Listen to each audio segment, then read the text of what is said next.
বন্ধুরা, এই মাত্র পাওয়া সবচাইতে বড় খবর, চলুন ভিডিও স্ক্রিন থেকে দেখে আসি। নিজেকে যদি মুক্তিযোদ্ধা বলে রাজাকার না হয়ে, তাহলে কাদের সিদ্দিকীর সাথেই তার থাকতে হয়েছে যুদ্ধের সময়। যেটা গফুর বলল, এইখানে কাদেরিয়া বাহিনী ছাড়া আর রাজাকার বাহিনী ছিল, আর কোনো বাহিনী ছিল না, কোনো মুক্তিযোদ্ধা ছিল না।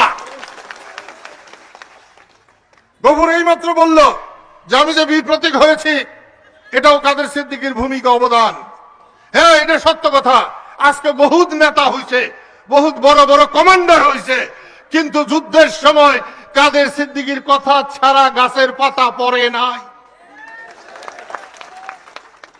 আমি গফুরকে ভালোবাসি।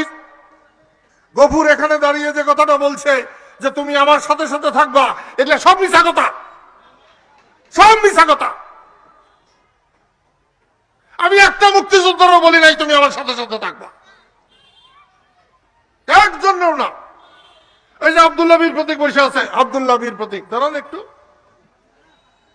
আমার চোখে দেখা একজন যোদ্ধা হিসাবে আব্দুল্লাহ বীর প্রতীকের সমান সাহসী যোদ্ধা কাদেরিয়া বাহিনীতে আর একটাও ছিল না। আমি তাকেও বলি নাই যে তুমি আমার সাথে সাথে থাকবা। আমার সাথে সাথে থাকলে এই গফুর কমান্ডার হইতো না, আমার সাথে সাথে থাকলে একজন যোদ্ধা হইতো, কমান্ডার হইতো না।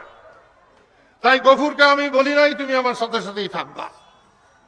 তাকে নিয়েছি, বলেছি দেশের জন্য যুদ্ধ করতে হলে জীবনের মায়া করলে চলবে না। মানুষের জীবন যদি বসেন, মানুষের জীবন যদি নিরাপদ না থাকে, মানুষ যদি ভালো না থাকে, তাহলে আমাদের বেঁচে থাকার কোনো মানে হয় না।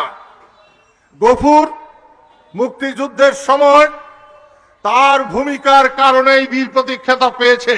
তাকে কেউ দুলাভাই, ফুবা, ভাইস্তা বা ভাই বলে তাকে কেউ খেতাব দেয় নাই।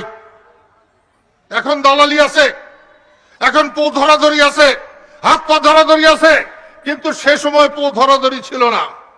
আমি সেদিনও মনে করতাম আমি ঠিক করলে আল্লাহ আমাকে দয়া করবেন, আজকেও মনে করি আমি ঠিক করলে আল্লাহ দয়া করবে, আর আমি ঠিক করতে না পারলে আল্লাহ আমার উপরে গজব ফালবে।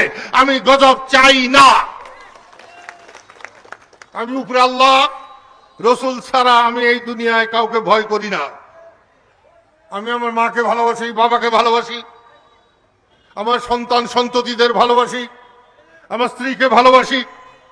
আমি জানি ওনাদের দুঃখ আছে, ওনাদের রাগ আছে, কারণ ওরা যখন দেখে রাস্তার একটা মানুষকে আমি যেভাবে জড়িয়ে ধরি, ওনার বাচ্চাকেও আমি সেইভাবেই হয়তো ধরি, ওনাদের নিশ্চয়ই খারাপ একটু লাগতেই পারে। এটা খুবই